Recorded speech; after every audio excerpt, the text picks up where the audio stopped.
Now,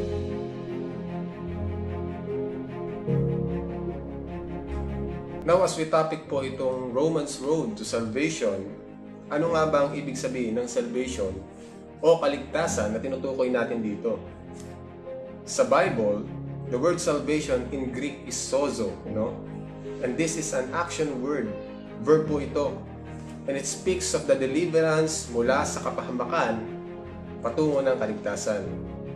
To rescue, to save mula sa kaparusahan at sa kapangyarihan ng kasalanan, to keep us safe. Ito pong sozo ay meron pong halos kaparehas na meaning, which is soteria.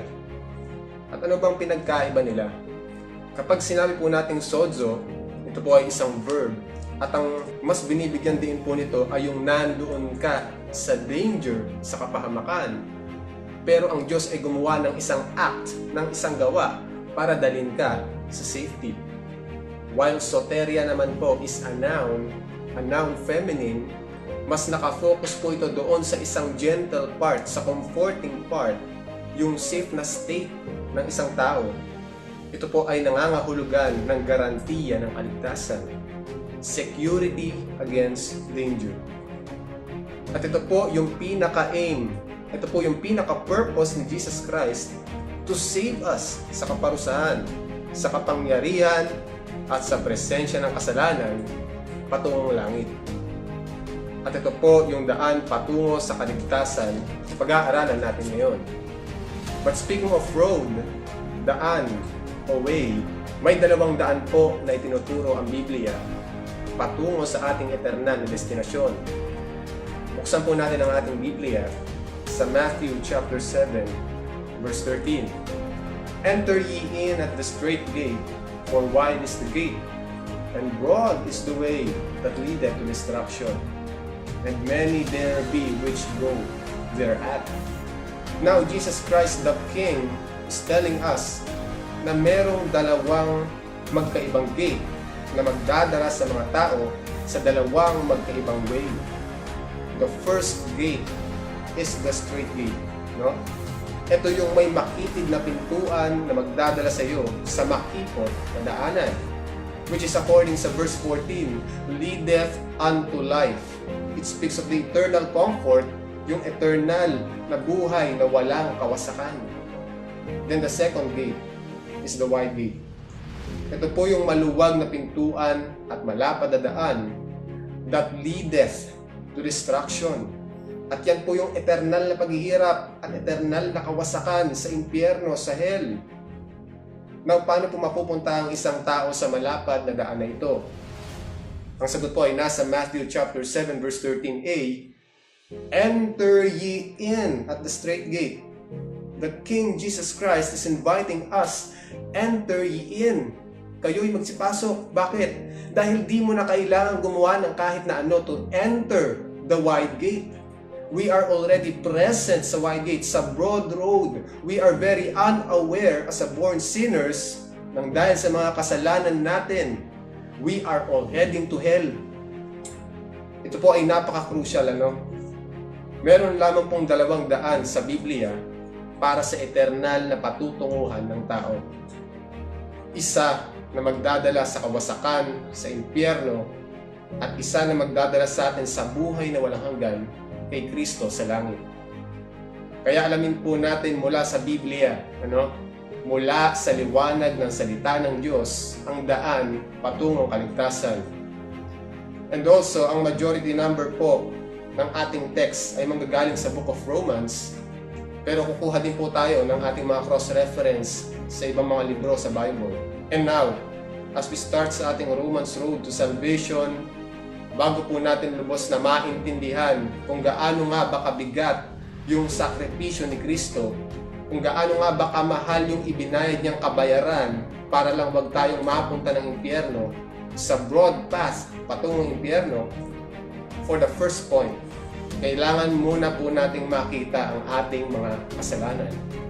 First point, sin. And we are a sinner by choice. Kung babalikan po natin, we are already present sa wide gate, sa broad path. Kaya nga kahit alam na natin na may batas, na masama at mali yung isang bagay, ginagawa pa rin natin, no? Pinipili pa rin natin kasi nga by choice, we are all a sinner. And Paul verifies that mas binibigyan niya po ito ng diin. Ito sa Romans chapter 3 verse 23. For all have sinned. God pass. Ginamit niya yung general Greek term na pass para bigyan ng diin na ang lahat ng tao kasali dito. Wala pong exempted dito. We are all sinners by choice and we are all born sinners. Pinanganak tayong makasalanan and come what? Postereo. Bitin. Ano? Ito yung meron kang goal, meron kang ine-aim na isang bagay, pero kumapos. Bitin.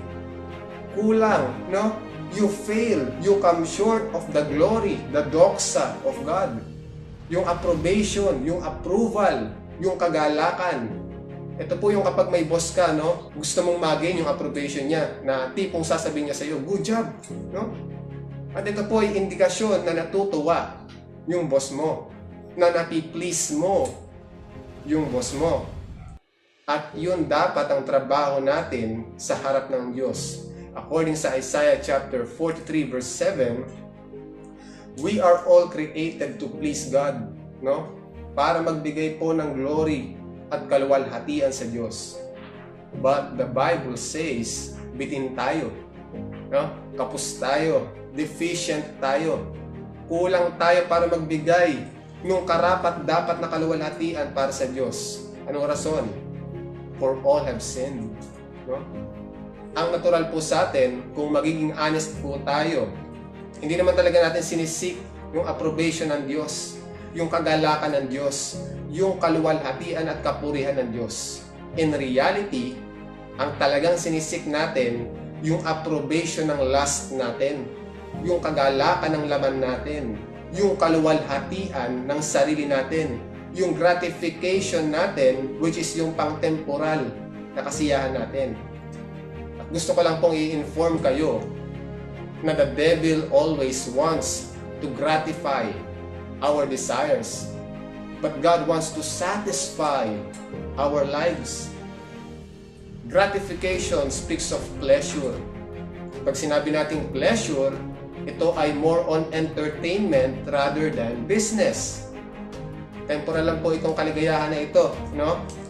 But satisfaction speaks of fulfillment, no? Ito po yung bagay na mahalaga. Ito yung bagay na needs po natin. At patungkol ito sa long-lasting na kasiyahan. Gratification speaks of happiness na nakabase sa happenings. Masaya ka kasi nagdodroga ka, umiinom ka, may party, nandun ka sa barkada mo. Pero pag wala na, ubus na, hindi ka na masaya. But satisfaction speaks of joy based on Jesus. Independent po ito. Hindi po ito nakabase sa lahat ng bagay sa paligid mo. Kundi masaya ka. Bakit? Kasi may Kristo ka sa buhay mo. Naligtas ka, tinubos ka ng banal na dugo ng Diyos. Na kahit ano pang dumating sa buhay mo, sapat na may Kristo ka sa buhay mo. Tunay na napakaganda po sa piling ng Panginoong Jesus, ano? Pero ang realidad po, bilang tayo po ay born sinners, sinners by choice and sinners by nature, kinakagat pa rin po natin yung ino-offer na gratification ng dyablo dahil by nature, tayo po ay selfish sinners. And I'm sorry to tell, kasama po ako dito, no? Madalas inis na inis tayo. Madalas banas na banas tayo kay Satanas. Pero very unaware tayo, wala din po tayong pinagkaiba kay Satanas. No? Kaya nga sa Isaiah chapter 14 verse 13 to 14, 5 I ang binanggit ni Satanas. It speaks about sarili. No? Me, myself, and I. Yan ang turo ng pastor natin. Sabi ni Dr. John R. Rice, the heart of selfishness is sin. Kaya nga pag hinimay mo, self, S, ish, I, ness, N, sin. And the heart of sin, S-I-N, I. No? That is the heart issue. No? yung the I issue. Sabi pa niya, ito ang lahat ng nasa likod ng pagkalaban sa Diyos. Ito ang lahat ng nasa likod ng pagre-rebelde kay Kristo at lalong-lalong ito ang dahilan at tanging rason kung bakit ang lahat ng tao ay nire-reject si Kristo as their Lord and Savior. Ito yung rason why we come short, why we fall, no? Why we fail na ma-meet ang kalwalatian ng Diyos. It's all because of sin. At ang isang nakakatakot na bagay po na tinuturo ng Biblia, may konsekwensya ang kasalanan.